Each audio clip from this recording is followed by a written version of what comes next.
ECOWAS at 50. Tinubu charges leaders to match policies with action. Our greatest task now is implementation. We are lagging behind on implementation. Nigerian Air Force intensifies air operations, delivers crippling blows to terrorists.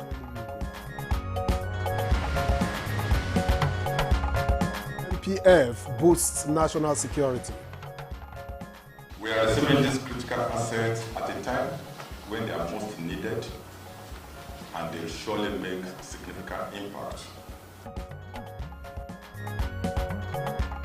And on Good Morning Nigeria today, we will examine 2 years of Tinubu administration and 26 years of unbroken democratic administration. All right, so in just 2 years of President Tinubu's administration, Nigeria has seen revolutionary steps. We've seen a fearless leader who dares to confront Nigeria's most entrenched challenges, initiating possibilities of governance and economic stability.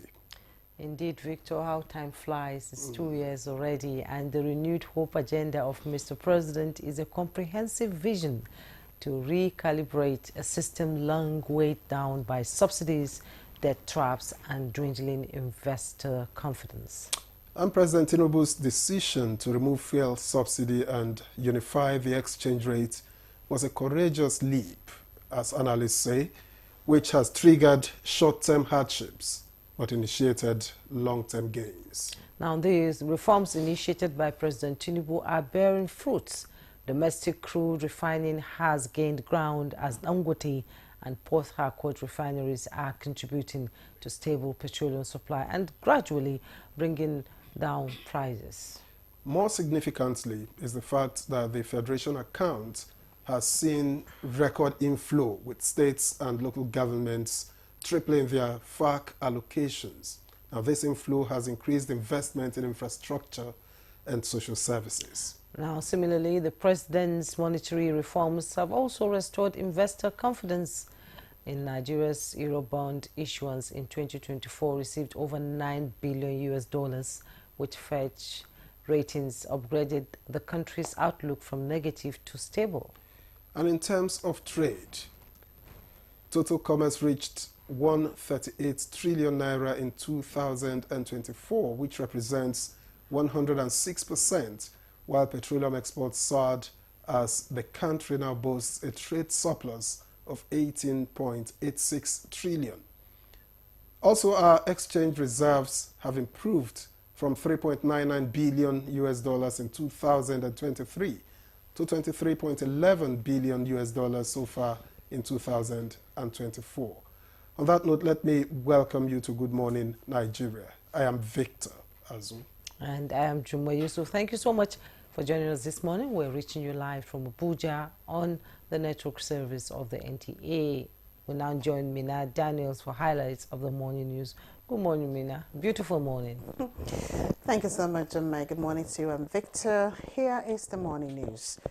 President Bola Ahmed Tinubu celebrates 50 years of ECOWAS, highlighting great achievements and challenges in the region's existence. President Tinubu, also chairman of ECOWAS Authority of Heads of State and Government, charges leaders to match policies with action for greater regional benefits at the commemorative ceremony in Lagos. Our greatest task now is implementation. We are lagging behind on implementation. And I urge all member states to match policy with action. Let us, our citizens, feel the real impact of our shared efforts.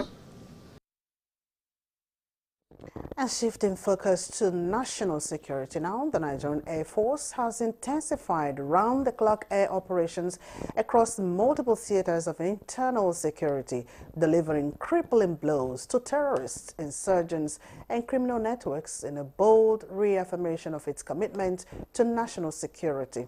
The Chief of Air Staff, Air Marshal Hassan Bala Abubakar, directed air component commanders to sustain continuous air dominance across the northeast, northwest, north central, southeast, and south-south regions. A statement by the Director of Public Relations and Information, Air Commodore Ehimem Ejodame, indicates that this renewed operational intensity follows strategic recalibrations and tighter synergy between air and ground components, particularly in Operation Hardin Kai and other joint task force operations nationwide. Air Marshal Abubakar reaffirmed that terror will find no sanctuary day or night, as NAV platforms now fly with enhanced night vision capabilities and operate with precision regardless of hour.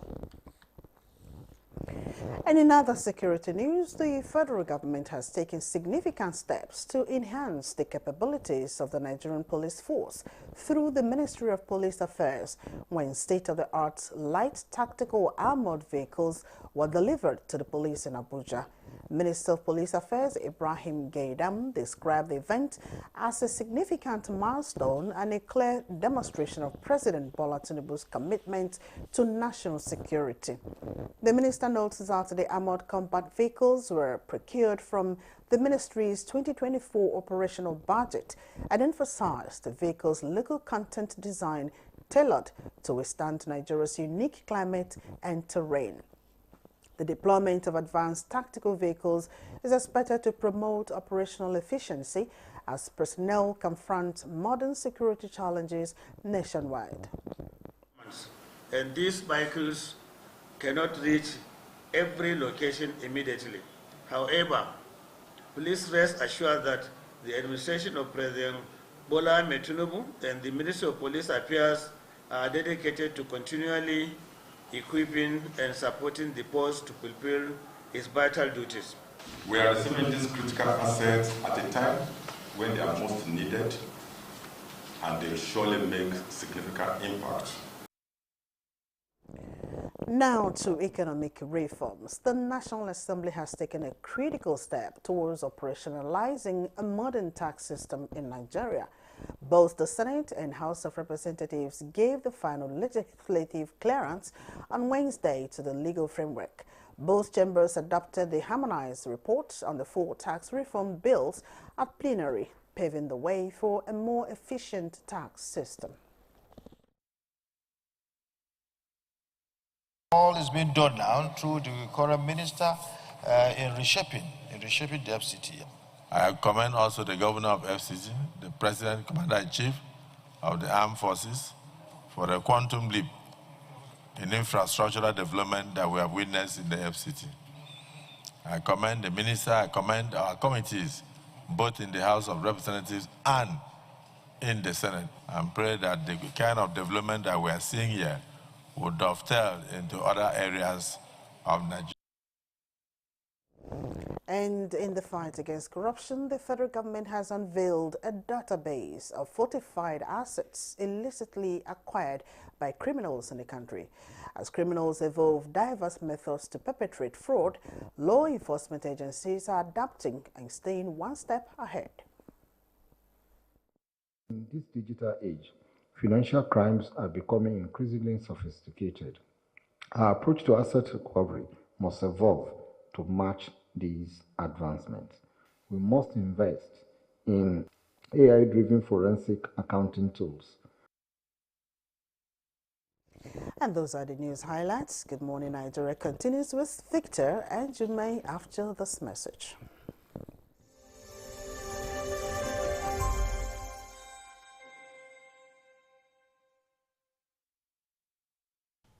I am Oluremi Tinubu, the global and national Stop TB champion. Many people have asked why I've chosen to champion the fight against a disease like tuberculosis. My reason stems from a deep personal experience. I once had a friend who unfortunately fell ill and concealed the nature of his sickness until it was too late. Eventually, after he passed, we discovered he had tuberculosis. Sadly, due to the stigma and discrimination surrounding the disease, he would not speak up or seek for help. His death was a painful reminder that we could have intervened and saved a life if only we had known earlier. Tuberculosis is an airborne disease that primarily affects the lungs, but can also impact other parts of the body. Being airborne means anyone, regardless of their social economic status, can contract it. In Nigeria, 1 person dies of TB-related illness every 7 minutes, amounting to 206 deaths every day. Globally, 1 person succumbs to TB every 25 seconds, which is a staggering 3,456 lives lost daily. These deaths are entirely preventable because TB is curable if detected and treated early. If you or someone you know has been coughing for 2 weeks or more, coughing up blood, experiencing night sweats, or losing weight drastically, it might be TB. Please visit the nearest government hospital or primary health care center for proper diagnosis and treatment.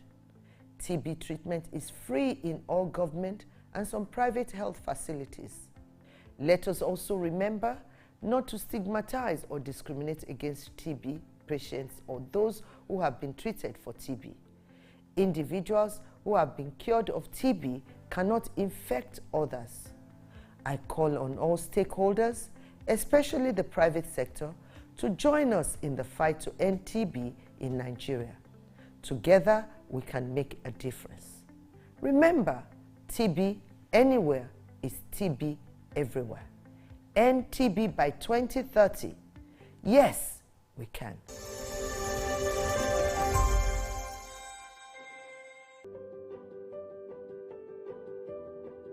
Have you heard the news? The federal government of Nigeria, through its direct benefit transfer program, has started the disbursement of 75,000 naira per household in 3 installments of 25,000, 25,000, 25,000 naira. Each recipient must have a validated national identification number, NIN, to receive the payment on behalf of their household members. To benefit, your household must be in the National Social Register of Poor and Vulnerable Households in Nigeria. The federal government's direct benefit transfer program is helping to reduce the effect of suffering while promoting financial and economic inclusion for the poor and vulnerable population in Nigeria.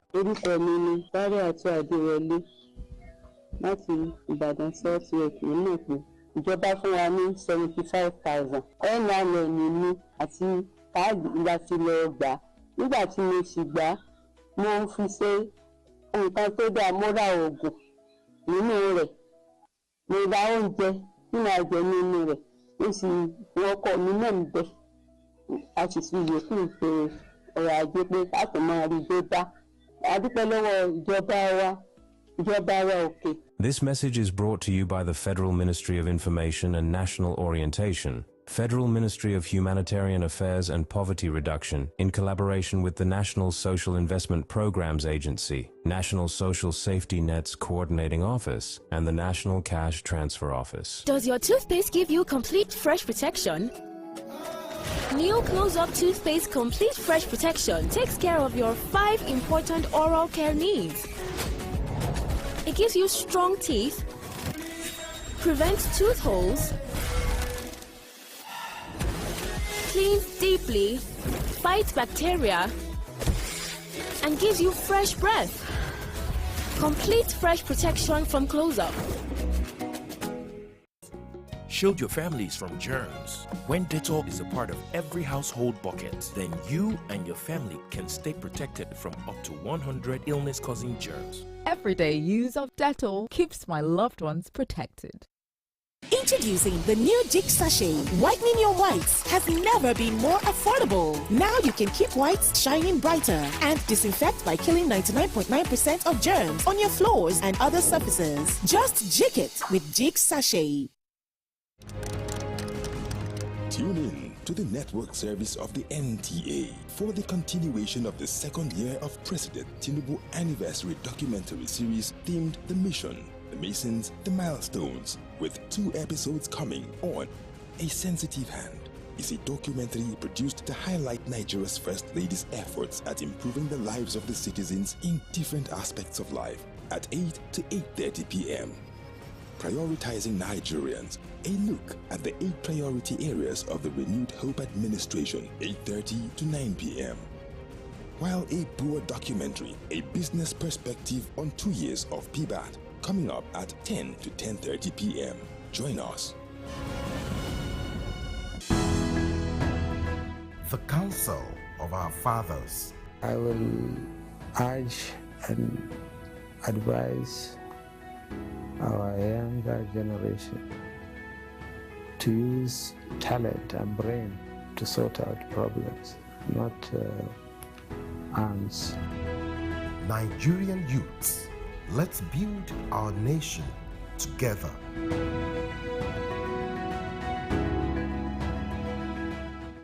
The Nigerian national flag represents our country's history, culture, and identity. It was designed in 1959. The colors are Emerald Green 2.0, which represents agriculture, and Immaculate White represents unity and peace. Know how to handle our flag.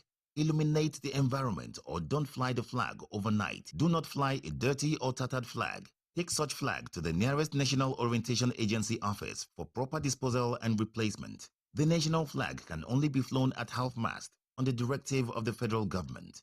The national flag must be flown at the same or higher height when displayed alongside other flags. Don't burn or allow the national flag to fall on the ground. Do not print, decorate, modify, or insert the coat of arms on the flag. Our national heroes are not buried with the flag. They are honored by presenting it to their next of kin during interment. Respect our national flag. Be a real Nigerian. This message was brought to you by the National Orientation Agency, NOA. I thank you for being there. This is Good Morning Nigeria on the network service of the NTA. If you just joined us, it's time for newspaper review.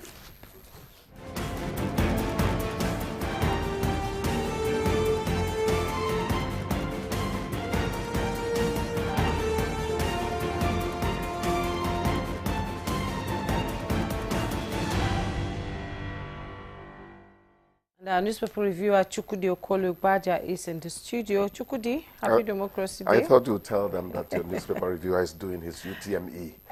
Good morning, how are you doing? Good morning, Mr. Vicky. Good morning. The Victor. Good to see you. You don't look cold in this on this very wet morning. My car shook me a little, so there's Okay. nothing like cold.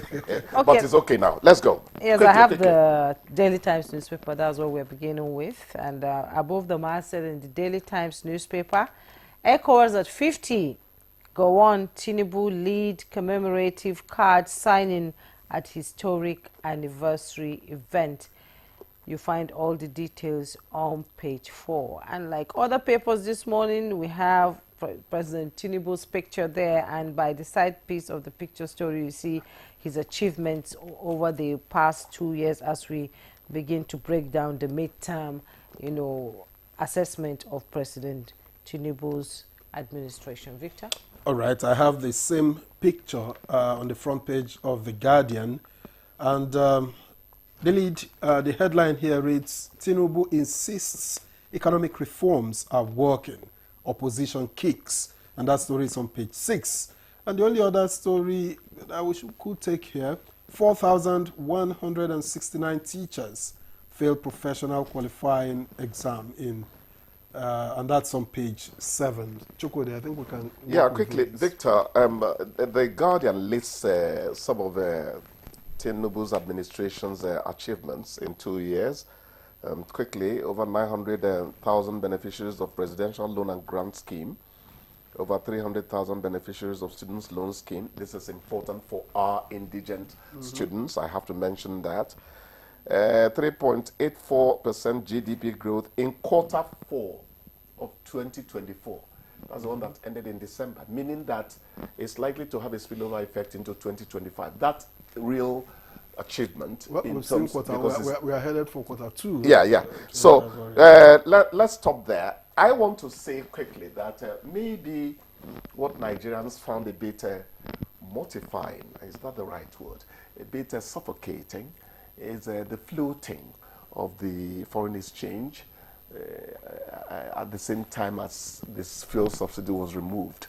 It tended to have bitten really deep into the skin of Nigerian people. I don't think we are gradually recovering, but the government's argument was that we were heading for a standstill.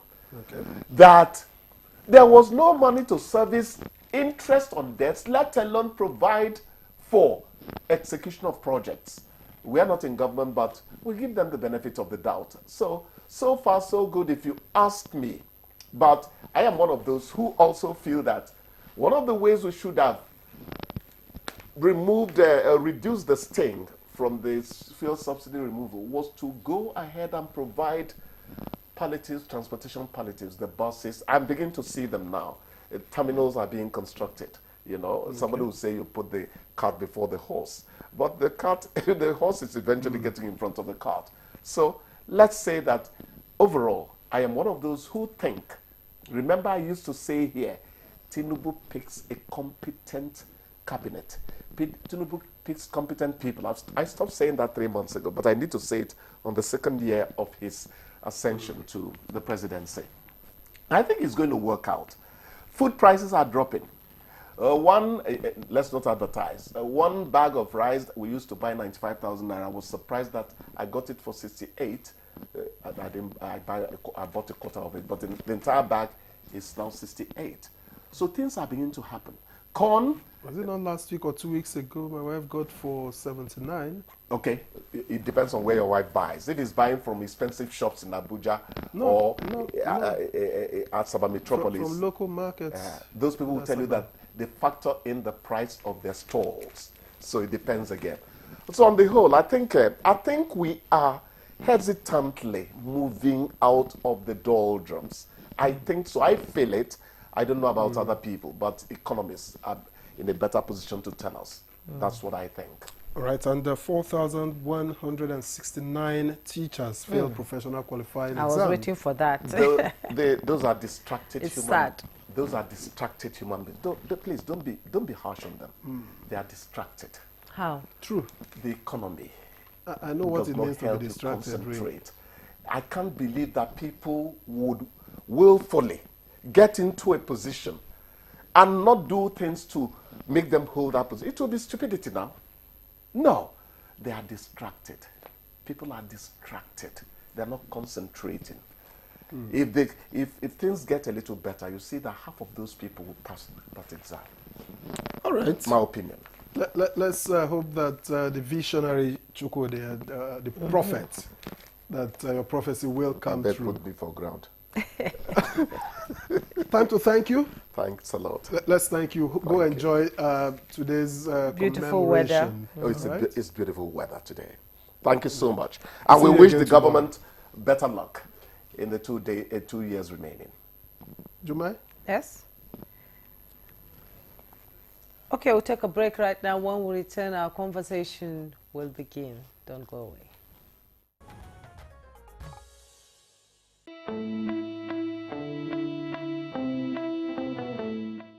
NIMC has come a very long way in such a short time since I have joined and taken over the helm of this commission.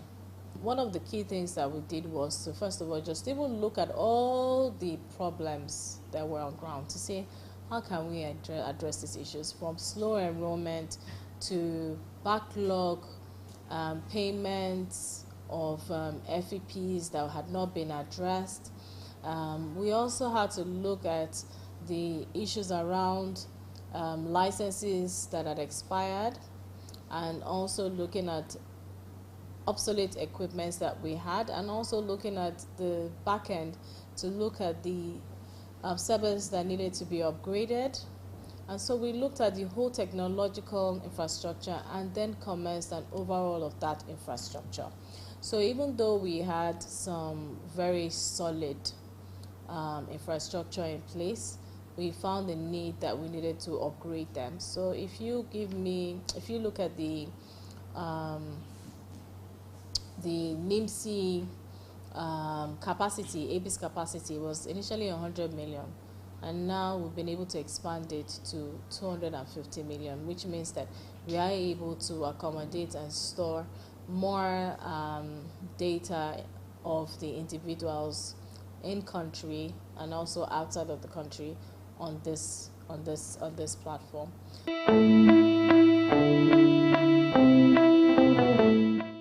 People are at the core of everything that we do, and we want to continue to ensure that whatever we're doing, we're making the lives of citizens and legal residents a lot easier, and also ensuring that we put in the right measures in place, ensuring the data protection of that individual's identity.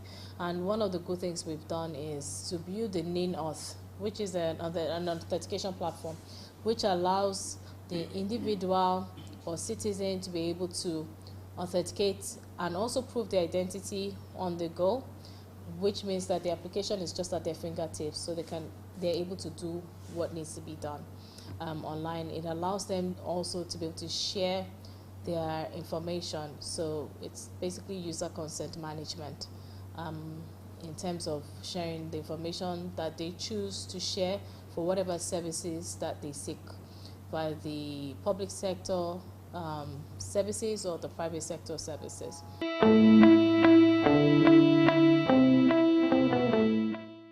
We've been working very hard on integrating with all ministries and departments and agencies based on use cases that we've identified under their jurisdiction.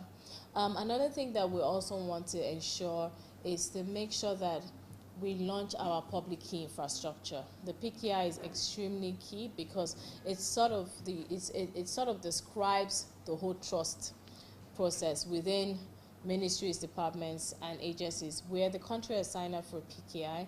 And what that literally means is that we have the root CA, and we want to make sure that at some point in time we're able to issue the sub-CAs across board to all the ministries, departments, and agencies.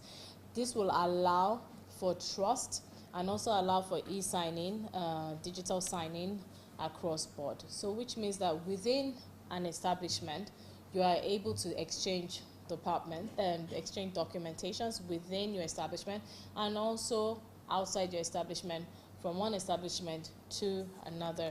And I think this is a game changer, and I believe that it's going to definitely help in terms of getting things done and set properly in terms of e-government.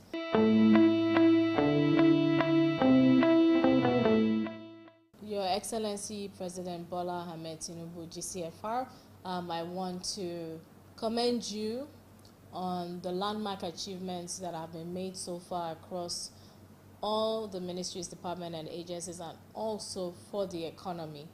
And I'm certain that there is more to come. I'm sure that Nigerians' faith in you has been renewed, and I'm sure that they will trust you on this whole journey within Africa and also with you as the chair of the ECOWAS. So I want to say well done, sir. And I know it's not easy, but I know that you have the strength to continue to forge ahead. You have the wisdom, and you are a very brilliant man. So thank you for your leadership. And we have achieved so much under your leadership, and we will continue to achieve so much.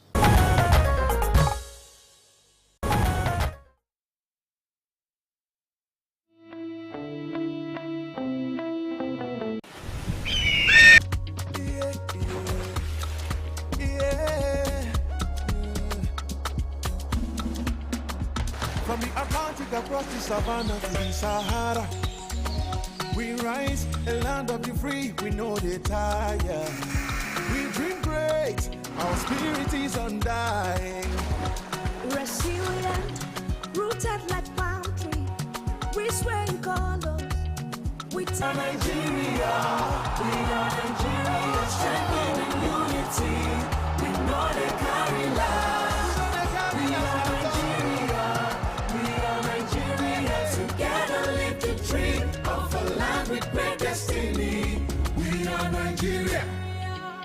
I am the real Nigerian. Brought to you by the National Orientation Agency, NOA. Introducing the new Jig Sachet. Whitening your whites has never been more affordable. Now you can keep whites shining brighter and disinfect by killing 99.9% of germs on your floors and other surfaces. Just jig it with Jig Sachet. Tune in to the network service of the NTA for the continuation of the second year of President Tinubu Anniversary documentary series themed The Mission, The Masons, The Milestones, with 2 episodes coming on. A Sensitive Hand is a documentary produced to highlight Nigeria's First Lady's efforts at improving the lives of the citizens in different aspects of life at 8 to 8:30 p.m. Prioritizing Nigerians, a look at the 8 priority areas of the renewed Hope administration, 8:30 to 9 p.m. While a Boer documentary, a business perspective on 2 years of PBAT, coming up at 10 to 10:30 p.m. Join us.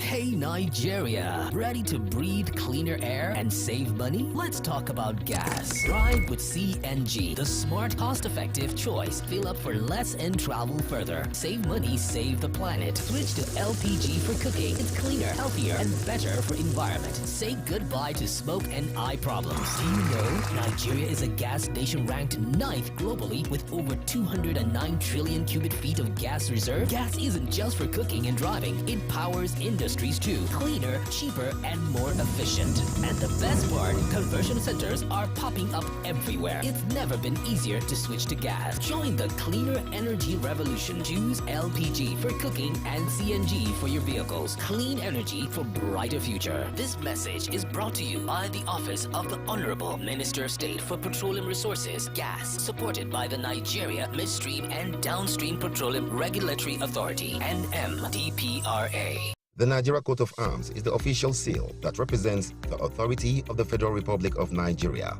hung on the wall behind the seat of the principal officer of the government, supported by the portrait of the serving President of the Federal Republic of Nigeria. It has 7 features. The black shield stands for Good Earth of Nigeria. The silver wavy band stands for the confluence of rivers Niger and Benue. The 2 white horses stands for dignity. The yellow flora is a common wildflower throughout Nigeria. The red eagle stands for strength. The wreath is in our national colors of green, white, green. The motto, unity and faith, peace and progress, is written on a beautiful yellow ribbon, and it's a maxim for all Nigerians. Be a real Nigerian. The counsel of our fathers. My advice to these young people is please do not take us back to those harrowing days. You probably do not know what it is. Nigerian youths, let's build our nation together.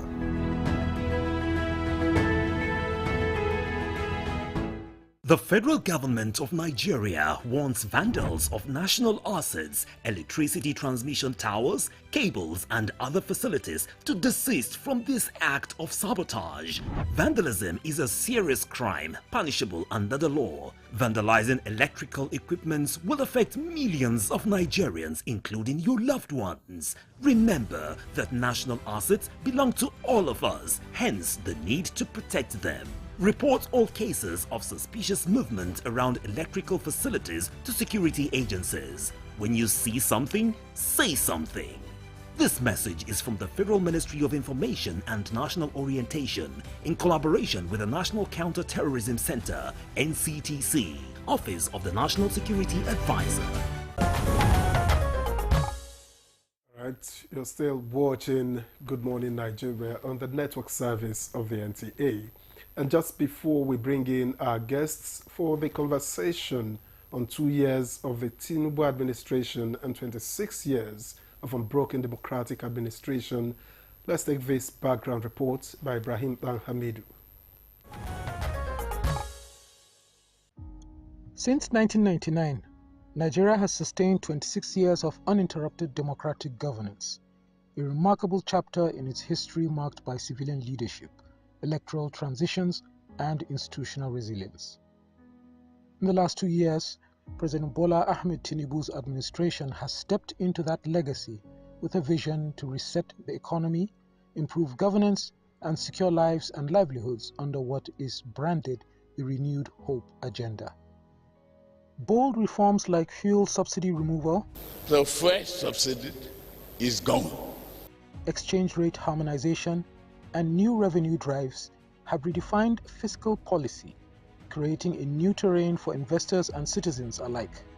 Yet, they have also brought inflation, hardship, and growing demands for targeted relief. Meanwhile, Nigeria's legislative and judicial arms have remained active partners in governance, passing key bills and delivering rulings that uphold democratic principles. The strength of these institutions is critical as the country navigates reforms and rights. Government institutions like the CBN, FIRS, customs and development agencies are driving the implementation, from promoting exports to easing trade, supporting small businesses and boosting agriculture in insecure zones. Experts on Good Morning Nigeria will discuss how the Tinubu administration is balancing reform with resilience and what 2 years of policy means for Nigeria's democratic and economic future. 2 years in, Nigeria's democracy stands tested and evolving. But are the promises of progress keeping pace with the expectations of the people? Thank you, Ibrahim Hamidu, for that background report on 2 years of Tinubu administration and 26 years of unbroken democracy. And seated here in the studio this morning to talk more about the 2 years of President Tinubu's administration and 20 years of unbroken democracy is Fatima Haman, politician and social media strategist. You're welcome to Good Morning Nigeria. It's a pleasure to be here. Good morning. Good morning. All right, let me also welcome here in the studio Kunmi Fakeye, who is a public affairs analyst. A pleasure to have you join us. Thank you, Victor. It's nice to be here today. All right, let me begin. They say ladies first, right? Okay. Of course. Of course. So what's your, of course? So what's your honest assessment of the last 2 years of the Tinubu administration? Thank you very much. Well, the administration has really tried from what I've observed. I noticed when I was in NYSC, I used to get the, I would say, allowance much lower than 77,000 naira, but now it has been improved for NYSC students, which is what I would say the welfare of the NYSC students have improved.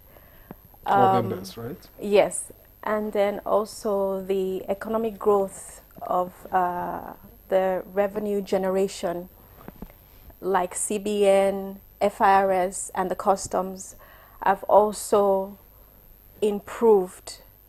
Then in the area of technology, Ministry of Interior has simplified the passport application processes, where you could just stay in the comfort of your homes and apply for your passport, and it will be out in seamless time. So there's been a number of them that, of course, policies again. There's been some policies that have helped in terms of reforms, which is the minimum wage has increased. It used to be 30,000 naira and is now 70,000 naira. And therefore, civil servants are putting their best and getting their pay as at when due. In most cases, this also can avert the strikes by workers in most cases. So here and there, I think the administration has tried in their own capabilities, which are very notable to the Nigerian citizens. Yes, indeed. Nigerians are, out there saying that the President Tinubu administration has tried in so many areas. Let's bring in Mr. Fakeye into this conversation now. In one word, how would you describe the 2 years of President Tinubu's administration? It's been a roller coaster ride, actually, from removal of fuel subsidy to bringing down strikes in school. And for the betterment of Nigerians are saying, well, it's 2 years. We cannot say he has not tried. He has tried. In the next 2 years, we need to see how far he can go to make Nigeria a better place to live in. So let's have your assessment of the 2 years and tell us why. Well, first of all, I want to thank you for having me here this morning. It's nice to be here. I watch your show every morning, and I see you and Victor's. And so the way I've assessed the government for the last 2 years, there's been a lot of, not only in Nigeria, it's a global issue in terms of economic growth and all that. So I've seen the administrations led by President Tinubu has been doing a lot of things in different areas, especially when it comes to helping, giving out loans to some of these, what they call the soft loan that is being assessed by some of the market women and men in the market area, just to boost the economy. And I've seen that over 700 million has been assessed by different people and all that. In terms of the economic impact, there's been a lot of road development, network road that we are doing that will impact the economy. I've seen that the security issue, which is the most important in this administration, the government, the president has, empowered the service chiefs to make sure that they contain the terrorists, killing especially in the northeast and the northwest area. So many things have been happening with President Tinubu. He's embodied, and he has said that he asked for this job, so he's prepared for this job. And I've seen in the areas of student loans that they have given out to the students, over 300 million has been dispersed to about 500,000 students directly to the schools and all that. So there's still a lot that has been done, as Fatima has said earlier, in terms of the passport issues, in terms of the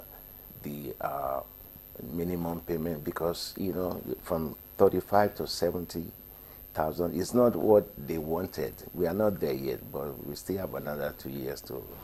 They can still be renegotiated. So I feel like there's still more to be done in the next 2 years. But as for the midterm, where we are right now, so many things have been done. The CBN has cleared over 10 billion worth of loans from outside the external that will affect the economy. So we have more money to spend, in the economy in Nigeria, and we have a lot of people wanted to bring money in, investment in oil and gas. So there are so many issues and so many things that the president has done that we should just be patient and give him time to. All right. Thank you, Mr. Fake, but I would like to stay with you for a moment. Sure. From your perspective, what are the most defining features of the administration's governance style these last 2 years? Well, like we have said earlier, Mr. President himself, is embodied, is already prepared for this job. It's not that easy to run a country. We can see in the global world that the economy is a little bit down. It's not in Nigeria. I've seen the price of food has gone down a little bit, but not where it's supposed to be. But if you look at it last year, December, they are selling rice for about 100,000. So people are buying it 58, 68. So we have seen the impact of what Mr. President has done in terms of for a state government, to pay salary, to do development. And when you look at the new development authorities that they are forming in each senatorial zone now, so that will give us more capability for the state government and the commission to invest in people, build more school, more healthcare, hospital, and all that. So all these things are coming around now, and I want to really commend the president for his leadership you know, in this area of development that we have seen so far in the last 2 years. Interesting. You know, we've talked about food prices coming down and, you know, the Forex reforms by President Bola Ahmed Tinubu. Some people say it's working. Yes. Things are getting better. But when it comes to security matters, in the last few days, last few weeks, it has sort of escalated. And President Tinubu is saying all the forces should be on ground, boots should be on ground to make sure that Nigeria's territorial integrity is restored. Now, let's talk about security. You're from the Northeast, I'm from the Northeast. We know how bad it has been. So can you assess the security situation in Nigeria and what President Tinubu has done so far to ensure that every life is safe? I think as the Commander-in-Chief, it's obviously a concern to him and to the citizens. So far, these issues of the Boko Haram and the insurgencies in Nigeria.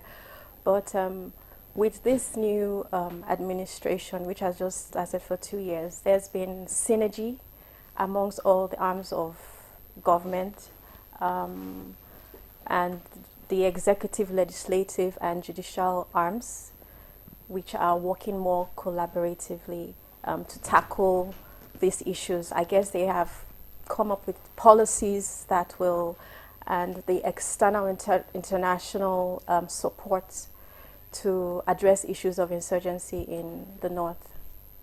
So how do we reduce the escalation of security issues, especially across the north? We just have to have our armed forces take cognizance of insecurity in different states and look for ways of eradicating it. I guess that's why they are there. So they have their strategies, come up with strategies, have meetings and surveillances of how to tackle insecurity in Nigeria.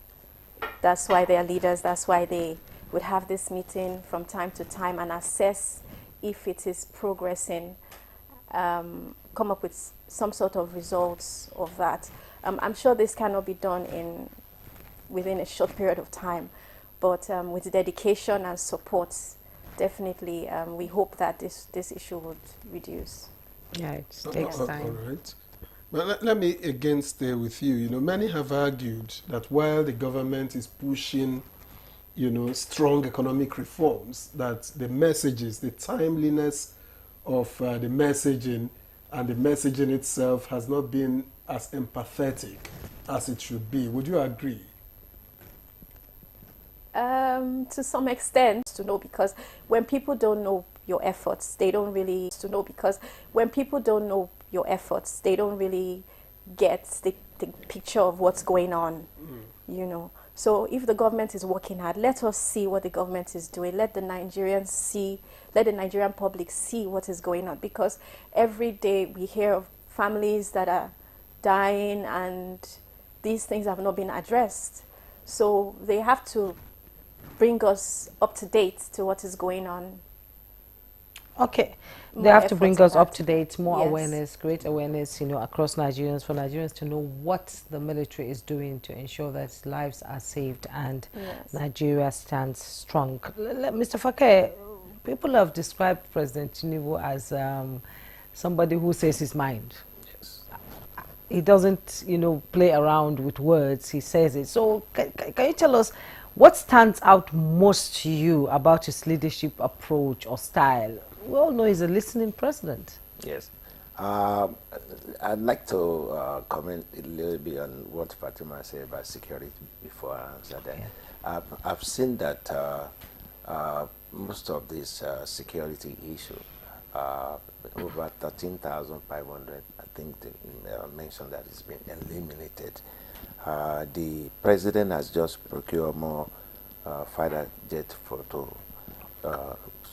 give more power to the Air Force to eliminate, and we need to secure our border more, because, like I say, I'm not really, the way I looked at it, I see a lot of foreign, you know, people, you know, crossing over, causing all these terrorists and killing and all that. So I think it's more that, like Fatima said, that we should let us know what is happening, what is going on, and so that the security issue is very important, because anybody that wants to come to Nigeria without feeling that they are secure, they want to bring FDI into the country, you know, they look at the security situation. So it's something that the president is working very hard on, and I think back to your question about his mindset, the way he thinks, is somebody that I've known for a long time, and it's leadership has shown since he's been here for 2 years now. This is something that is done in Lagos State prior to coming here. You know, if you look at the way Lagos State was, you know, back in the days when they took over in '79, there was a lot of issue, dead body on the streets, environmental, but everybody was saying it's Mr. Slow, he doesn't get the job done. But if you look back at what they've done there now, you know, everybody wants to come to Lagos now. It's like a economic capital of the day. So the same thing that he would do here is somebody that listens to people, and it might take him a long time to act. You know, he makes sure that, you know, he has people that advise him, that tells him, you know, it's not basically everything that you tell him that he would do. So it's a mindset of a president that he has the feeling for Nigerian people. People just doesn't know him that well. This man loves Nigeria. They are getting to know him. They get it. You talked about foreign direct investment, yes. You know, and let's talk economics. The removal of fuel subsidy and the forex reforms were bold moves by Yes. President Bola Ahmed Yes. Tinubu. How has it affected foreign direct investment into this country? Well, you know, basically, I've seen that people, the other side criticizing that he travels a lot, he goes this and that. That's the man is a business guy. He's a businessman, Mr. President. He knows, he has worked in corporate world. He has worked in Arthur Anderson. He has worked with Mobil Exxon. He has worked with, actually he has worked with, you know, based on what I know, worked in Aramco in South Africa when he went to audit there in Saudi Arabia. So he's an you know, a business guy. So when he travel all over the world, he's been trying to convince people to come and invest in Nigeria. So that has bringing about $50 billion worth of investment that is directly coming into the country. So we need to have a leader that when we go out there to talk to the other leader in the world, you know, they know that this man is trusted. You can see that the World Bank, you know, I've already recommended that Nigeria's economy is going to, under President Tinubu, is going to be, you know, is going up. We are B, I think B+ rating right now. So everything is looking good. With the investor coming in, that will affect the economy. More jobs, more taxes. People are, you know, putting more into oil and gas. So things are going to be looking good. So the next 2 years that we are, this is a midterm scorecard now. So the next 2 years will even be more prosperity for Nigeria than what we have seen before. All right. Gaya Kumifake, thank you we need to very remind much. our viewers to send in their, their their messages. The number is there on the screen.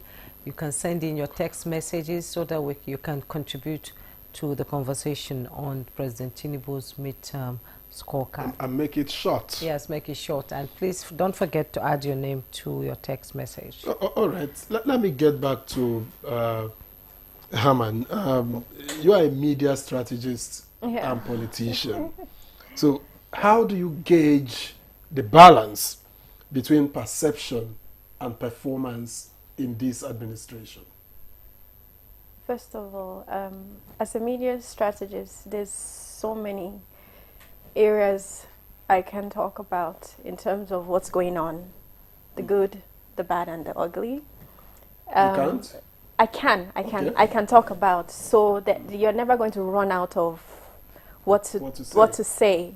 You know, there's news every day. So I have a platform called Sage that updates people on what's going on politically, economically, socially, everything in terms of also welfare and employment. Then since how I wage that would be just getting feedbacks from my work. I'm talking about the administration. Yes. What have you found in terms of balance between perception of the people and the actual performance of this administration? Okay, so from my perception, I feel that a lot of Nigerians are complaining, to be honest, of the economy, what's going on. Some of them are not happy, but we are still hopeful that a lot of things will be very well improved, but which we can also see some of the changes. Is it reflective of the performance? I'm trying to within gauge 2 what years. the balance is within between the 2 years. what the people see and what actually happens. Is it there's balanced? Well, sort of. They should be. So people's perception would be like, I would say 60-40. People's perception, 60-40. 60-40. Yes, Okay. that's my honest opinion. 60-40. Yes. So 60 for affirmative. 60 affirmative. Yeah. Yes. Okay. Yes. Okay. Mr. Fake, one bold move that President Tinubu has, made in the past 2 years is the local government autonomy, giving power back to the grassroots. But there have been issues on how this money is distributed. They now have their accounts, but there are some issues arising from it, saying that state governments are still in control of the local government account. Do they have absolute autonomy? Well, I mean, I think it's a bold move by the president to dabbling into this local government and the state government. This local government actually is the grassroots. That it's really, they are connected to the grassroots. So I think it's the way I've seen that is, that's why I said that Mr. President is a genius person. He knows how to, delegate the government. The local government chairman, they have their own funding to do their own projects. It's not that they're going to be dependent on the governor to tell them to give them money to do this government. So everybody is now accountable for their own project and their own funding coming directly to them. As you stated earlier, each of the local government chairman is accountable for what they get from the CBN as their allocation every month. So he give them directly so that they will be able to see where the actual people, where they need the help, so that they can go down there directly instead of waiting for the government to pass the money down to them. So I think it's a great move. We will see the dividend down the road that this is a perfect decision that the government the president introduced. So I'm still looking for more, because especially now that we have this regional commission for it. So everybody gets their own dividend, and the commission is doing their own, the state government is doing their own, and the local government is doing their own. So we shouldn't be having any issue about non-payment of salary, project development, hospital innovation of schools, making sure that the welfare of the people are taken care of. So that's the reason why I think it's a good idea that all the three tiers of the government have their own different autonomy. All right, and in light of 26 years of unbroken democracy, what do you believe are the institutional strengths that we must preserve as Nigerians, and what must change to deepen democratic governance? Well, the way I look at it, as we are using the American style of democracy here, and I look at what has been achieved the past 28 years, as we said, uninterrupted. It's a good thing for Nigeria. We are learning.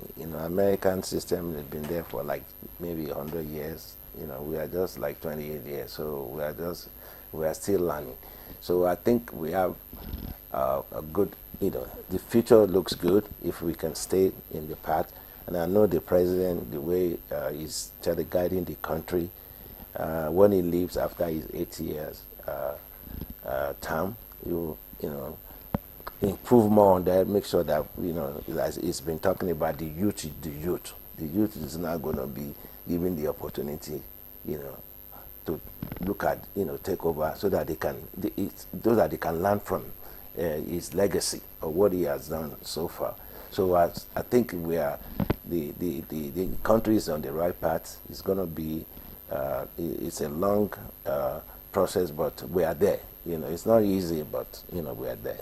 We're getting there. We're getting there. To get better. You will get better. Ms. Hammond, you know, let's have your take on President Tinubu's fight against corruption, because we just can't rule that out. It's something that is eating deep into the fiber of the nation, and President Tinubu is saying corruption cannot continue in this country. So some politicians are saying it's not a genuine effort, it's just political theater. So what is your opinion here? I think the president has tried in terms of curtailing the anti-corruption in Nigeria. The administration has taken action against the alleged financial mismanagement, ensuring greater accountability in government agencies. So I think that the effort has been really looked into from the past incidences that have happened from past ministers that mismanaged, and where actions were taken against that. So I don't want to mention names. Okay. I think we all know. Well, let's talk about youth engagement. Yes. Let's talk about youth engagement. Many young Nigerians are still skeptical about, you know, the promises of democracy. Now, from where you stand, how can political leadership rebuild trust among this critical demographic?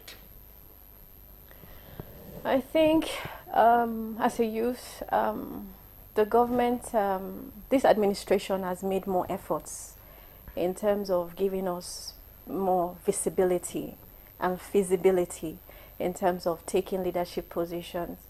But there still needs to be more done for the youths. In terms of policy making, they need to increase their chances of taking elective positions. Agencies need to work more with the youths. Yeah, they need to encourage more of the youths out there, that they can also have a say, and this can also give us more confidence. How do you think this can be done better? Because at the moment, I mean, there are several youths in this administration. Yes. Which has never been seen before. If we have a lot of the youths, how else do you think you can get the youths to be involved in governance?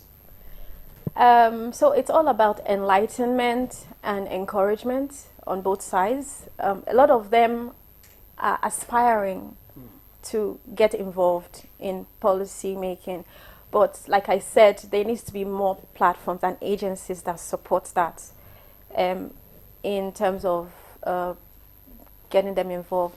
So I think the government needs to work more on that, on creating more platforms for them to have their voice heard. Right. Yes. Okay, indeed. I was thinking she would say for us. For us. So yes. we have some text messages that came in before I get to Mr. Fake here. Let me read some that I have here. He said, "Good morning. The major sector that defines any administration's performance is the economy. With the high inflation, unemployment, foreign exchange crisis, etc., the president has not done well so far." That's coming from Greg here in Abuja. And from Gloria, she said, "When will building materials come down?" And Abrahams said, "Why is there still no 24 hours of constant light despite the promises of Mr. President?" Mr. Fake, can you respond? But I have, okay, maybe when he responds, I have two of my own. Yes, yeah, okay, you can go ahead. And all right, and Prophet God Day says, "Good morning, NTA crew. Congratulations to all Nigerians on this special day. I want to say that Nigerians should be patient and endure the temporal hard time and contribute to rebuilding of Nigeria. Okay, that's from Prophet Godday. And then the second is from Ajayi Tunde Moses in Lagos. Tinubu's performance, he says, is commendable.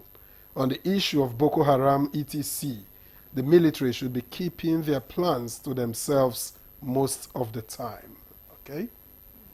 Well, just to add to the person that sent the text, I want to say this, that with the situation of the power, electricity generation, I think there's been a lot of investment in this power generation, even in the past, since President Obasanjo to President Buhari, and we have been having issue with that power generation.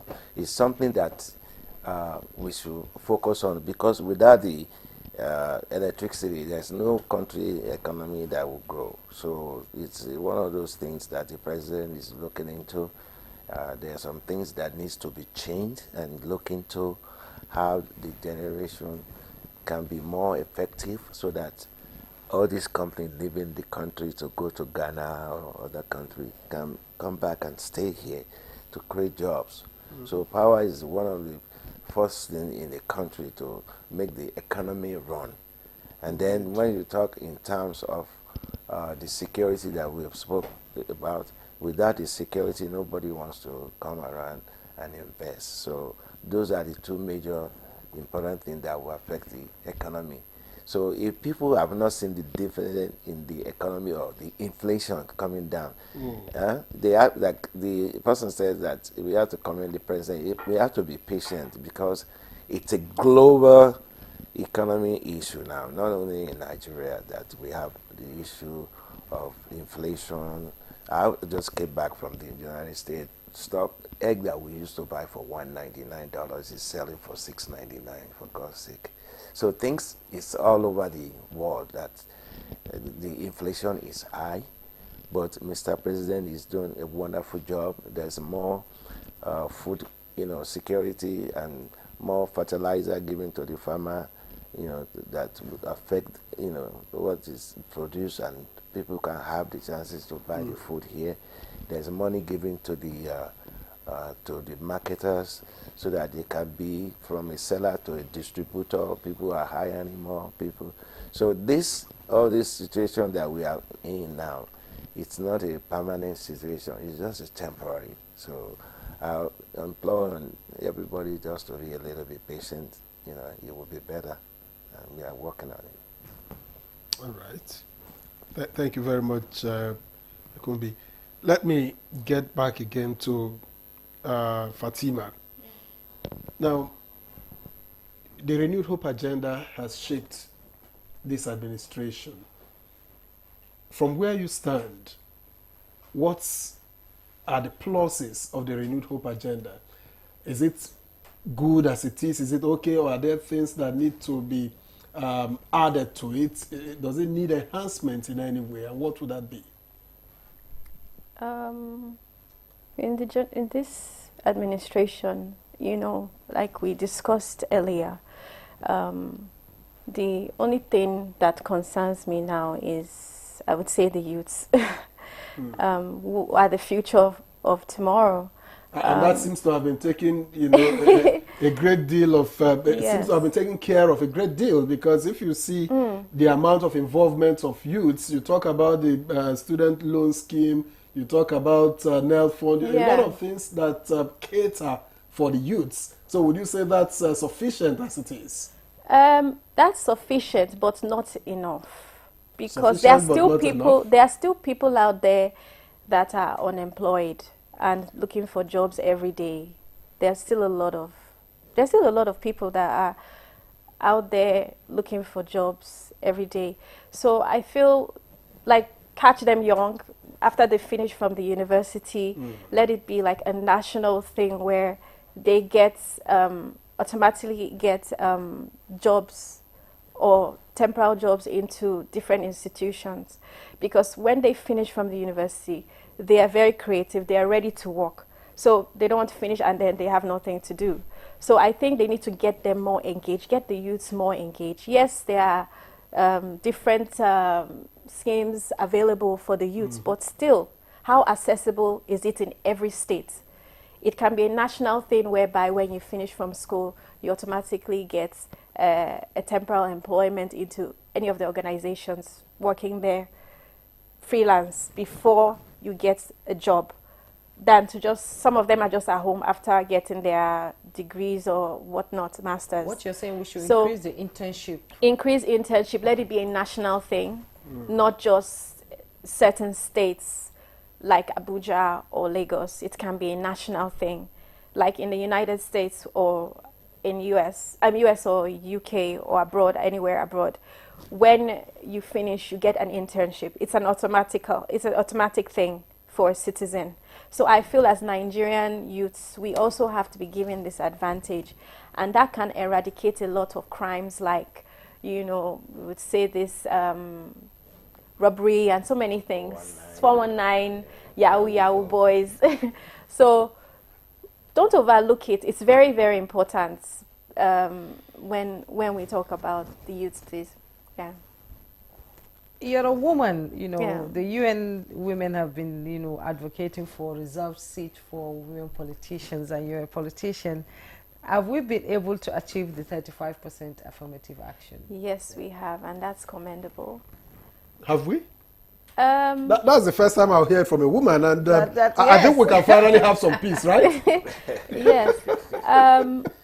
To some extent, the First Lady. Why do they Senator, need to reserve seats for women? So many reasons. Ooh. Okay, let's hear it.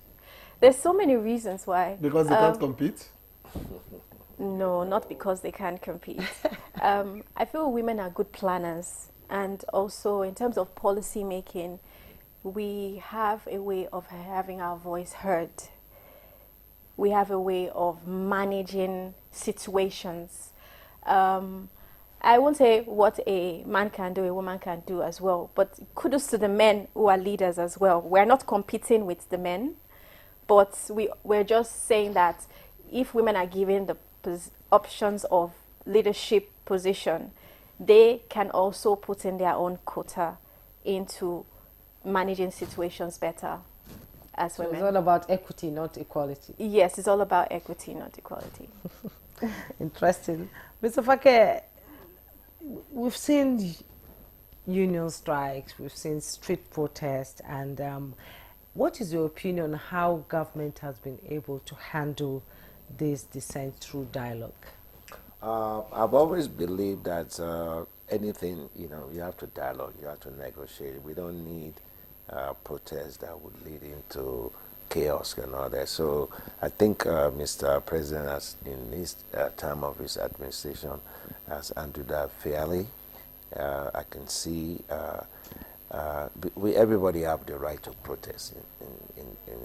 You have your voice to be heard, and but it's still better to have a negotiation so that that's the best policy, is to bring everybody to the table, have a dialogue, and you can speak and find out how we can make things, peace happen, not by fighting, burning cars and all that stuff. You damage so much that it affects not only the economy, but, you know, so I think, you know, dialogue is the best omen to negotiate, in the power of negotiation. And I think we've done that, Mr. President has done that very nicely, politely in the last 2 years. We haven't had that much, you know, chaos. But, you know, back to the what Farima was saying about the woman, I always, you know, feel like she said, women, they are very good in nurturing things and all that. So I still believe that, you know, they are not there yet, and, you know, they should go out there and fight for their right, because they are the majority voter. Yes. So, yeah, the women and, you know, the youth constitute 70% of the vote. So yes. I think that way, you know, they could use their, you know, platform to you know, put everything on the table. So I still encourage that women should go out there and, go out there and, make sure that they get there. I like that, Mr. Fake. So you are he for she? I'm for both. Absolutely. Okay, we'll take a break now. When we return, the conversation continues. Don't go away. Tune in to the network service of the NTA for the continuation of the second year of President Tinubu anniversary documentary series themed The Mission, The Masons, The Milestones, with 2 episodes coming on. A Sensitive Hand is a documentary produced to highlight Nigeria's First Lady's efforts at improving the lives of the citizens in different aspects of life at 8 to 8:30 p.m. Prioritizing Nigerians, a look at the 8 priority areas of the renewed Hope administration, 8:30 to 9 p.m. While a Boer documentary, a business perspective on 2 years of PBAT, coming up at 10 to 10:30 p.m. Join us. Our major currency unit is the Naira, while the minor unit is the Kobo.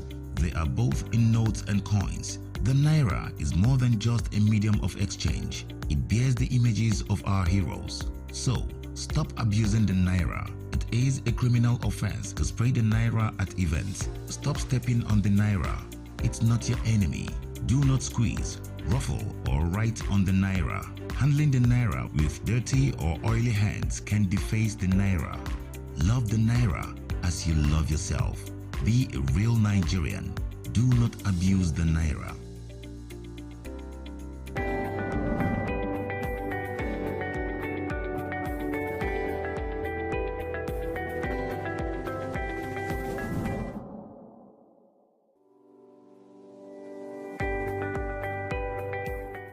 Well, creativity is so broad. I would say whatever it is that you're creative about, it takes a lot of practice before you become very good. So if it's something you intend to pursue, it's something you have to keep doing. You have to keep practicing. It's not going to be an overnight success, which a lot of people look for. But if it's something you're determined about, but the drawback rather, is that you need what is called staying power. While you're developing your creativity, you need to earn a living. So I know that's where the conflict usually comes in, especially with the hardship in the country and all that. But I think a lot of encouragement from the private sector to create incubator hubs. We've had some of those in tech. We need those across various sectors as well. Incubator hubs where these ideas can come in, be developed, be encouraged, be funded, and then we can expand it from there. Content creation, while it may sometimes get a bad rap, I think it's actually very important because we have to see ourselves. We have to see ourselves living our lives. We have to show and share our stories. I think that's very important. Now, the job after that is to be able to digitize those stories into something that can provide data and insights, that can ensure that we can be able to support whole-scale industry in these spaces, to ensure that the amount of money that each content creator is getting exceeds what is currently happening for many content creators. The same content creator who lives in Nigeria will be earning less than a content creator who's living in the US or the UK or Japan. And we've got to also bridge that gap because most of that is being driven by the ability of the consumers to pay for those goods, and also the pricing that many of these platforms have. So I think this is not the job for the content creators and the young people. This is a job for people like myself in the ecosystem who can help support the right pricing, to advocate for the right policies, to support economic development for consumers who want to consume that information and that content. And even beyond content creation, we're seeing that many people are stepping in behind the camera. They are producers, editorial, they are graphic designers, they are in technology, but maybe not in front of the camera. And what we want to say is also, we need those people too. We need those stakeholders involved. And the job of many policymakers, DFIs, is to ensure that the strategic investments get there, the collaboration gets there, and we're deliberate in how we're saying we want to support innovation in our continent. There's an age group where your brain function is at its maximum, and that's the age group we call the youth, isn't it? So we need the youth, the younger generation who have the energy, the imagination to be equipped with the proper education, the proper tools, the proper encouragement, and then take what innovation they bring out and turn it into mainstream developmental ideas. So you find a lot of things that are invented by people in school or straight out of school. We need our patent laws to work so that they can earn a living from their imagination. Once the imagination is just for a one-year festival or an event, then it's not worth it. Somebody creates something, we need to get our patent laws to work, we need to enforce them, and then the private sector can use those patents to develop things and encourage more people to be more creative. Back in the days, yes, you had to be an engineer, a lawyer, a doctor. Today we have programmers, we have AI specialists, we have people that are doing ethics on genetics. Those things didn't exist 50 years ago. So there are new areas that need to be explored. The question really, apart from the parenting, does our educational curriculum cater for what the needs of the world will be in the next generation? Because our curriculum is dealing with the issues of the past. We need the government and the private sector to redo the entire educational curriculum to be forward-focused, not retroactive.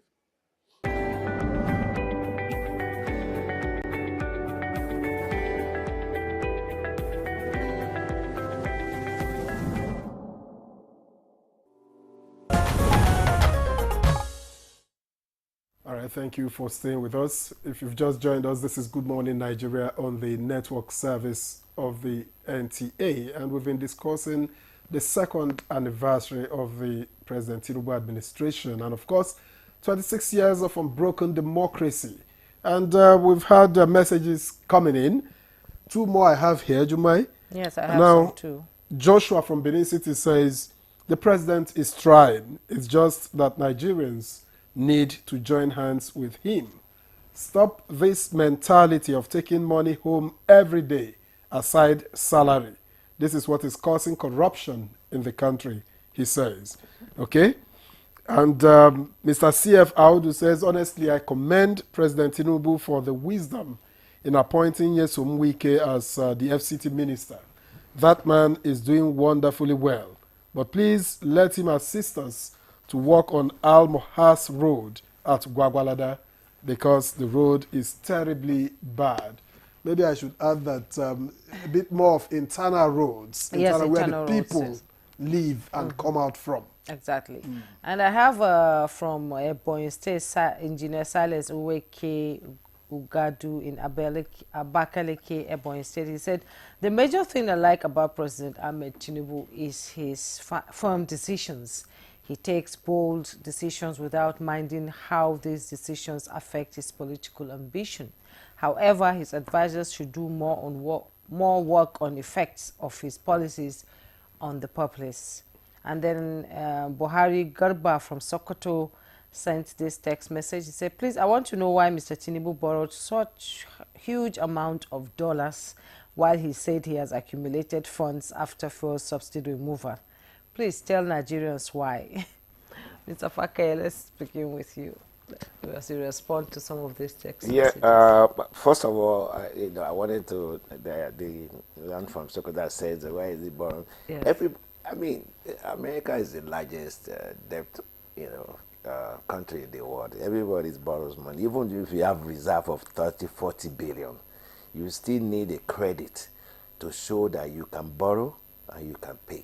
Your credit is your lifeline.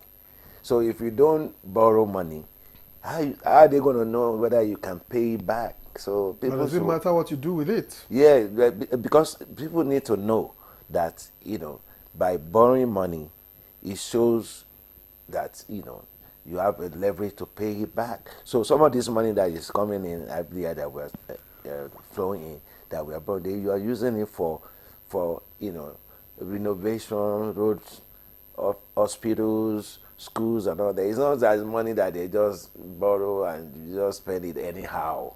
So people should understand why we borrow money. We cannot use what we have in reserve just to be lavishing and borrowing. We have paid off over 10 billion in the last 24 months of borrowed money. That this was accumulated before the Mr. President comes. So in the World Bank, IMF, if you don't have any credit with your country, they're not going to give you no money. So they should understand why we are borrowing money and what is he using the money for. So then the next thing that the other person was mentioning is that, Mr. President, this job is not an easy job. I'm telling you, that's one of these people, they're just like they are doing in Lagos, one day governor. They didn't go around the country for one day and see how it is. You know, it's not an easy person. You can even age in 2-3 days with the problem that we have. So he's doing his best, you know. People should, it's only been there for 24 months.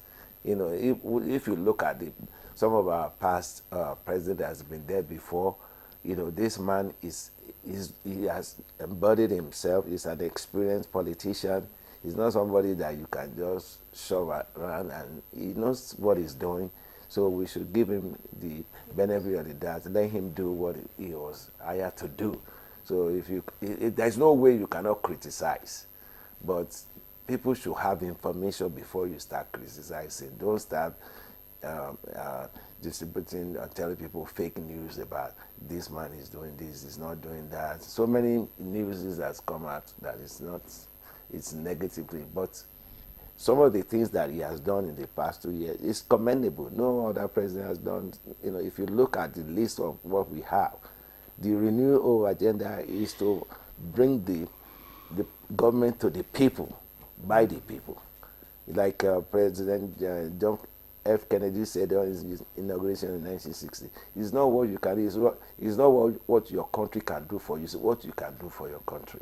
So let us put our hands together and work with Mr. President. All right, Mr. Fakeye, let me stay with you. You know, one of the striking features of this administration has been its openness to working with the private sector. Sure. So would you say that this is sustainable? Is it solving, you know, challenges? Is this something that we should stick with, or something that we should you know, be cautious about? Well, you know, when you're dealing with the private people, they are bringing their money to invest. So, and the way the private people organization runs their system is different from how the government runs. They are more lenient, they don't waste, private organizations do not waste. Frugal. Yeah, they want to make money to make sure that, you know, whatever their investment in, the government section is, you know, like we know, you know, they spend money without being accountable for it.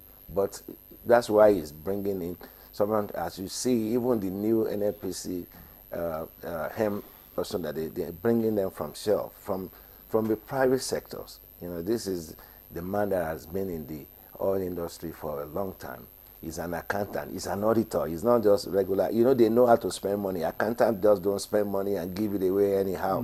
So Mr. President is an auditor, he's an accountant, so he's accounting for all the money that is bringing in and they are spending. So that's why they are working with the private organization. So that's why they are bringing them in, to help sanitize the government. And based on what you said, let me bring Fatima in. Has the government been transparent enough to Nigerians? I think to some extent. We know how the EFCC have been picking up a few lapses here and there. So those things have been put out there in the public of mismanagement. Any of the organizations that are mismanaging will be picked up by the EFCC. And yeah, I think they've tried to some extent. To some extent, yes. And what role do you think that the National Assembly and civil society should play going forward in ensuring that the momentum of reform is matched by accountability? There should be more trainings and more policies to govern transparency in every organization. And the important organizations that man those mismanagement of funds should work together strongly. Like I mentioned, the EFCC and all, and they need to take more recognition when there are lapses in terms of funds. Yeah, I think that anti-corruption agencies, should work together in tackling issues of mismanagement in the economy. Okay, Mr. Fake, talking about fighting corruption, the EFCC, and recently we saw them hand over 753 houses to the Ministry of Housing and Urban Development, and because President Tinubu has said every Nigerian deserves a home. So, and there have been reforms in the housing sector. They're building houses across the country. Do you think that is enough to cushion the deficit in the housing in Nigeria? Yeah, it's not enough, but we are on the right path. You know, but see, like you said, the houses that was taken over 750, it will be sold to the low-income, middle-class people, which is the right thing. But we still need more low-cost housing, because if you been out to out of the country like London and UK and America, they have low-cost housing projects that that could be developed for people, so that they have access to, everybody has the opportunity to own a home. You know, it doesn't have to be that expensive housing. So I will implore that the government to look into that section now and see how we have a lot of land masses. You know, we can bring investors in and build low-cost housing so that people can benefit and have the entitlement that everybody wants to be a homeowner. And not everybody wants to be a renter, especially nowadays that the rent has gone over the roof. So those are the things that I will that the president and the minister of housing should look into, how to bring investor in, just bringing massive houses. Because I drive through Abuja, I see land here, land here. I'm like, why are they not building houses for, So those are the things that I think that we have to look for in the next 2 years. How to make life easy for people to be able to own a home. Everybody is entitled to that. So I think it's something that, we should put on the table. Put on the table. Well, many Nigerians are asking, where's the relief after the reforms? Yeah. So would you say that government is doing enough to cushion the impact of the reform? Yes. Or what do you think should be done to make it easier for Nigerians? Well, as I was telling you earlier, on the impact of on May 29, 2 years ago, when the president said the first subsidy is gone. That's the only president in Nigeria that has the audacity, that has the power to. Nobody can do that. But the impact on that first subsidy removal, the dividend is coming. You can see that, like I was telling you, if you look at most of the governors now, before they are unable to pay the salary, they were borrowing money, but they are now doing that. They are more money channeled to the state government now. So to do infrastructure development, making sure that the salary. So that's why you see all the governors, they are so happy nowadays. Everybody's getting money, but they are not telling people, hey, this first subsidy is what, that's causing that. So there's more needs to be done. I've seen that, some of these money that we have saved from first subsidies, they have created all this commission in this development of this development in each zone. They are putting money into that. They are putting money into road construction. They are building roads, almost 2,700 kilometers of road along the coast from Sokoto to Badagry, Lagos to Calabar. So all this money had been channeled to that development, so that people, they should know that this money are going in there. There's more job that it has been created because people have to work and they will pay taxes. So the government will make on. And especially now that the government has, the president needs to assign to the bill of this tax reform, which has gone through the Senate. So there's more money from FRS now. People are paying taxes. People want to pay money. It's all over everywhere in the world. If you don't pay, IRS in America, they can take your property if you don't pay. So people should pay so that we can use the money for development. So all this development, I see all this money that we are saving from fuel subsidies. Instead of going to all these people, they say they are bringing the product to the country and we're not saying anything, they're just collecting money. So the money is being saved, and like I say, our president is an accountant person, he's an auditor, so he knows where the money is, he knows where to get the money. If you know, originally in Lagos State, they were collecting 800 million when he became governor in 79. Today they are collecting 60 billion. That was something that he, put in place.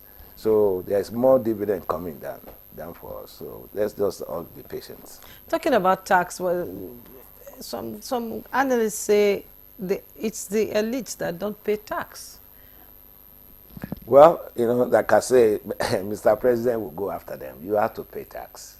Nobody is,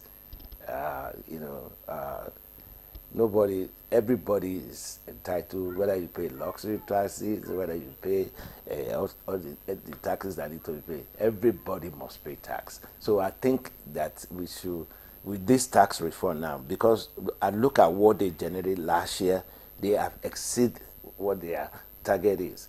So with this budget now that they're changing the name to Nigerian tax, the new company. So it has all the tools to bring money in to the country. So that will go into the economy development and all that. So let's just wait and see how this tax reform, how it rolls out. Yes. Okay, Fatima, you've been listening to Mr. Fake talking about taxes. Most of the time you see, most of the time it's the civil servants that pay taxes because it's removed directly from their salary. Tax is a way to develop a country. We demand for roads, we demand better hospitals, we demand better schools, but the tax that is supposed to be paid to ensure that these things are out there for Nigerians to enjoy is not usually paid. So how can Nigerians be aware that it is the tax they pay that fuels development? They need to see it. Yeah, so we all know that that's part of the efforts of the FIRS and LIRS to make it more, create more awareness on that.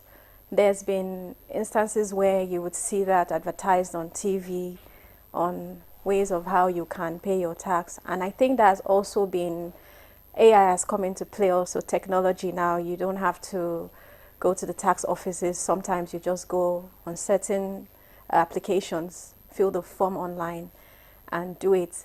So aside that, we need to see that a lot of things are working in terms of now that people are now aware that they need to pay their tax, businesses are now doing that.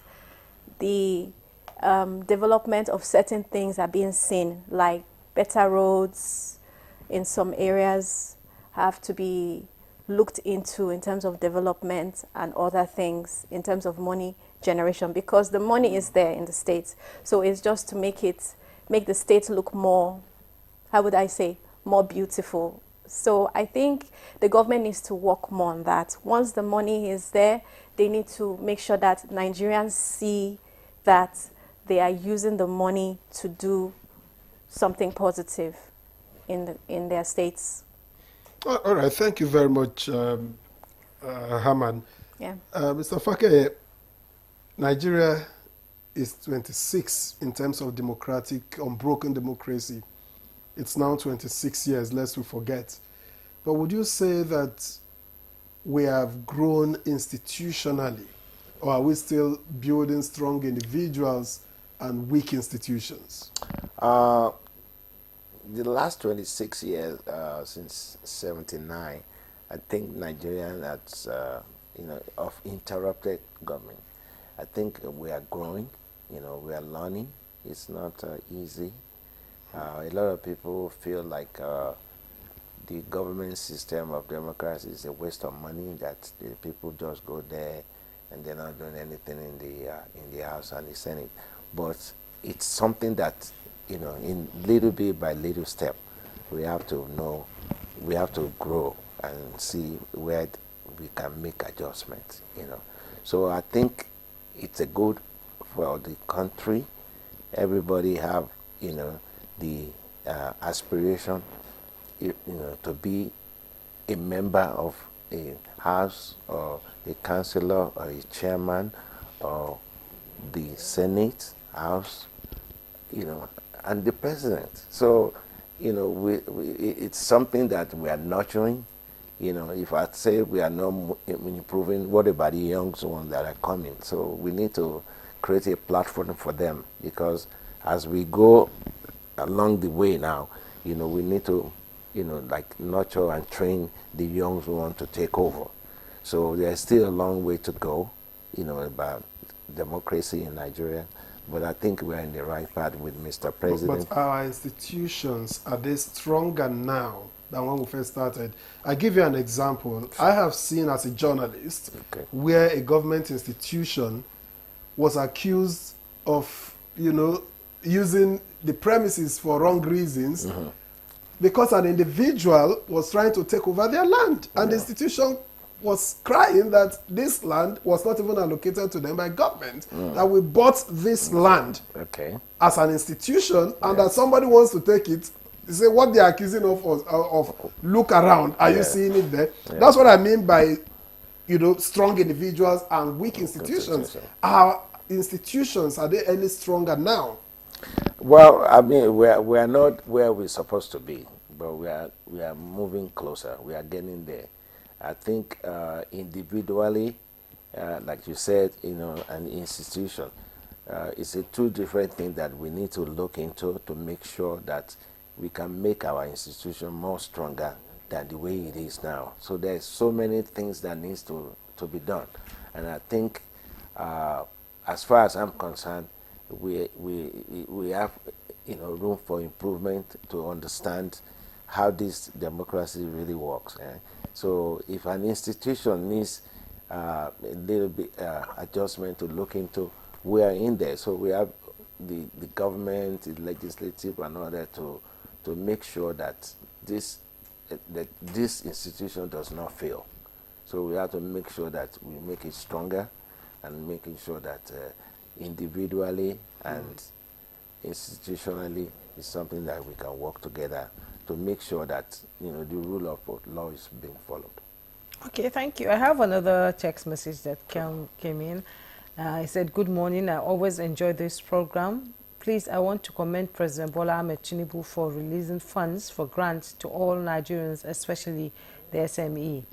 Please, we the people of Akwa Ibom State need the website to enable us access most of these grant loans and programs. Thank you." That's Ede Silvanus. He sent this message from Uyo. Talking about stronger political foundations, you said, okay, politicians are making way for the younger generations, but in most cases, is that really the case? Because we see recycled politicians and very few slots for the younger people. They say tomorrow is for the youth, but it's like they have to wait for a lifetime. How do they get these opportunities if the positions are being recycled all the time? Yeah, well, I mean, I look at it. How long are you going to be there for? Are you going to be there for your life? I mean, 80, 90 years old. You know, this is the time that I would think that the older, you know, I'm looking at myself in that generation too. That it's time to step back, you know, and, you know, try to nurture the youth, you know, for this, for the future. Because how long are they going to be there? They said they are some of the Senate, I see them, they are old, they are just there sitting there doing nothing. But if you put the young ones there, you know, give them the opportunity so that they can, you know, take the charge, and I'm pretty sure that's what the president is going to be looking into now, that he himself is going for his second term after that, to make sure that the next person was the youth, that is you know, younger person. So we still have room for improvement in that. Indeed. It's like we have to join our network studio for the continuation of conversations on the May 29th, second year of President Tinubu's administration and 26 years of democracy. We thank you, Mr. Kunmi Fake, Executive Director, Intergovernmental Affairs and Public Engagements, Merited Negotiation Consulting Nigeria Limited. Thank you so much for coming. Me. And Honorable Fatih Muhammad, politician and media strategist, we appreciate you. Thank you so much for inviting me. It's a pleasure. Well, that's it on Good Morning Nigeria for today. I am Jumma Yusuf. And I'm Victor Azu, so we hand you over to our network. Of course, we're on the network anyway for our special May 29 program.